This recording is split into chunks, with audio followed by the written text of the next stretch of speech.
I don't know, because maybe I had a chance of being a tutor of political education in the town headquarters at that particular time.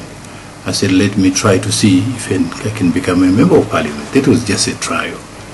You know what happened? And I went to Sumbawanga Rukwa, and lucky enough I got through. I was among the 3 best candidates who were selected to come to the national parliament for final selection. Normally after that you come to the parliament, then the members of parliament will only elect 1, and among the 3 which were present from which region. So I was lucky. By that time I became a member of parliament. This was 1980. I think by that time you were still very young. So what happened really, within 2 years, then the then first president, Mwalimu Julius Kambarage Nyerere, decided to appoint me as a Minister of State in the Prime Minister's office. That was 1982. I was dealing with the local government and the cooperatives in the Prime Minister's office. So I was a Minister of State at that particular time. And then in 1984, I moved to Kilimanjaro as a Regional Commissioner. And I stayed there for about 6 years prior to going to Kagera region, where I stayed for about 3 years. And then finally I went to Mbeya as a Regional Commissioner. So you can take, I was almost a Regional Commissioner for about 10 years. When I was in Mbeya, that was the time when I said, no, I think it's enough. Let me try to go to my constituency, which is Sumbawanga. So when I was in Sumbawanga, the first thing I requested them that I wanted to come back. Apart from being, I was a Regional Commissioner by that, getting fairly better salary than a Member of Parliament. But I thought, towards my retirement age, I have also to see what I can do in my own constituency. So that was the time when I started becoming a member, elected member from a constituency, that 1995.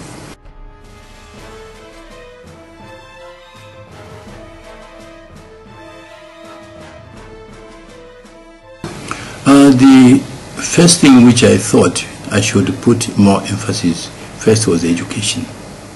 I thought the priority number 1, whatever you want, if you want to develop your people, you have to start with the education, educate them.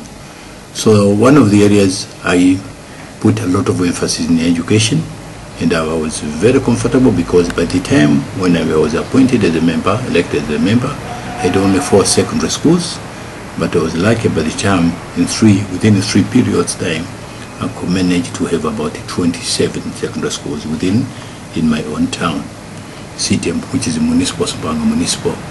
So this is one of the achievements. But I thought the second one, which was very, very important on our side, is the infrastructure.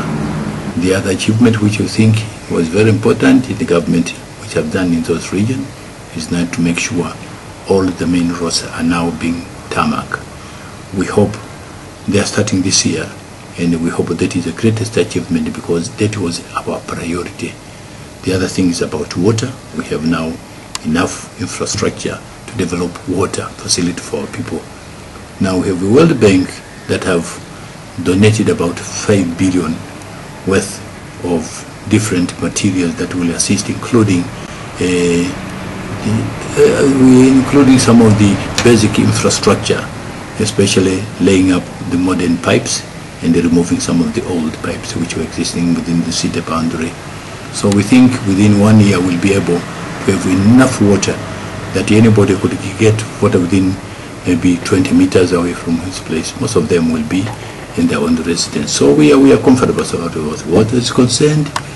But the other thing which I am also proud of is things which people don't understand is about agriculture. Agriculture is priority number 1, and the people in Rukwa region, they have really gone so far using the modern technology. Me as an agricultural scientist, I was particularly happy that last year we were able to provide a lot of fertilizers which were subsidized, and the production this year, you can't believe it, we have moved from 1.8 tons per hectare to 3.2 tons per hectare. That is the greatest achievement. Finally, I think the other thing which you think is worthwhile for you is about the health facilities. We used to have only about 4 dispensaries, you can't believe it, in that particular. Now we have about 26 dispensaries with this 3 period. I was particularly happy last month when the president came. He was trying to inaugurate a very modern laboratory, medical laboratory, that all the facilities you can think of that can be found in any type of big hospitals are now found in Sumbawanga. So I'm really particularly happy that I think there's something which has been done in my own area.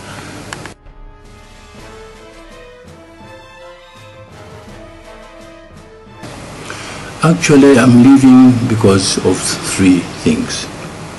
The first thing is that when I got into politics, I had a vision. I said, what do I want to achieve? This can take 3 years, can take 10 years, it can take 15 years. But my dream was that if I can establish the basic minimum requirement for my region to take off, I'll be able to relinquish my position and give somebody to continue. So as I told you earlier, that once I made sure those things which were priority on my side, very important for our people, I made them that they have been achieved as far as I'm concerned. So I thought there was no point. First thing, that let somebody now continue. The other thing, which I think is better for you to know, that always people like a change. You know, every time for all those 30 years dealing with the same thing, you need something like a change. I remember at my earlier years, I used to be a very good writer. I was writing a lot of books.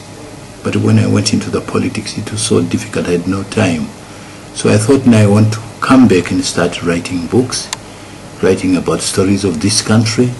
And I would really be happy if I could get somebody maybe to sponsor. I can write a lot of leadership, the best how you can get leaders. And because one of the problems we have in this country is sometimes you don't have the proper leaders to run some of the organizations. So I can use this remaining time to do some of the writing. And also, I have already acquired a lot of experience. I think I have no reason why I can't be a good writer at this particular time. But finally, I thought also I should relax a little bit. Becoming a member of parliament is so tedious. It puts you off sometimes because of the type of people you are dealing. They are not all the same.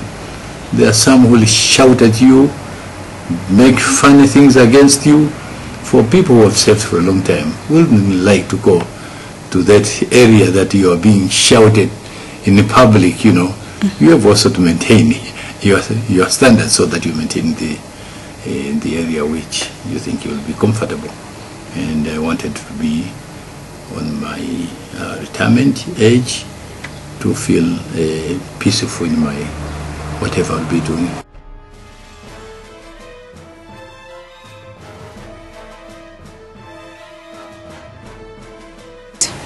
No, because everybody has got his own vision, what he wants to achieve. I had my own, and they have their own. But really, I will tell you frankly that sometimes we make a big mistake. That because the committee has decided, then automatically anybody with the age of committee should also go. It is wrong. It is wrong. I had my own reason why I decided maybe to get out of the politics. But also the other thing, I would really like to tell everyone who is keen in politics that you can't leave the young generation alone to run this country. We have to mix them together. And that's why I really support some of the few elders to continue remaining in the run so that you can balance. I know it's true. If you take the population of Tanzania, we have about 44% is the young age. So this is a young nation really. But we have another about 6-7% older people who are over 60 years. So you can't exclude them from the mere saying that this is a young nation, then automatically the older people should be not be included, which is wrong. So really, I would try to insist that a mixture of those is very, very important. And we have a saying in Swahili that kuni mbichi haziwezi kuwasha moto mpaka uchanganye na kuni zilizokauka. You will translate it later. Okay. Then you get the word.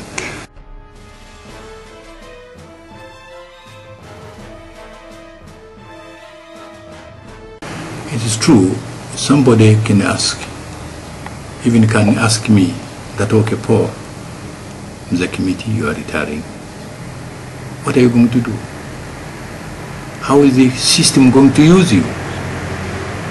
Sometimes because there's no system which is clear, the danger of Kimiti going to the press and trying to air his view can be very common. And if you're not careful, he can discuss other things which are even impossible for a person who has regained a reputation like Kimiti to say such things, simply because he has no platform.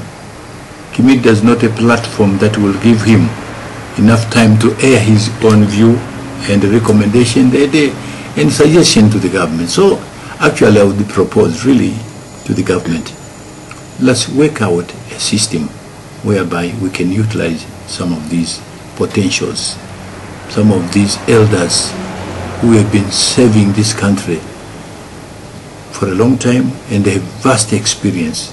They can even advise the government, the president, and all other organizations which we have. I had proposed in 1965, it is in the Hansard. There's one question which I posed to the Minister of Labor, that why can't we start a special council for the elders? These elders who have a lot of information, they can assist in trying to advise the best way how to run the government, and also come up with the proposal. If there's any problem which is creeping in the country, they can also propose the best way of handling it. Otherwise, if you don't do it, then everybody will be going to the press to air their view. Thank you. Thank you very much. Excellent, thank you.